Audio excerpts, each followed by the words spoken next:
नहीं आता।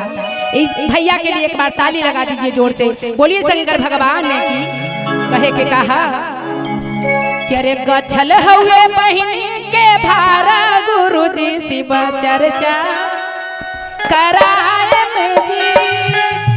ये बहनिया के भार गछलिए कि हमार सुंदर भाई यानी कि जमाई बहनोई घर में आई है तो हम चर्चा करामा। बहनोई के साथ साथ एगो दुल्हनिया भी लेके आई है अबन वही से तू बड़ी मगन है कि खर्चा होगा तो तोरा कोई असरे न हो काहे कि हमरा तो आही रहलन। कहे के कहा कि गछल भारे अरे गछल बारे बहिनी के भारा गुरुजी शिव चर्चा कराए बजी।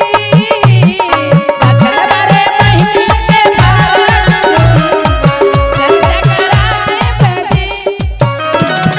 चर्चा कराए में गुरु बहिना भलाए। अरे चर्चा कराए में तीनों बहिना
चर्चा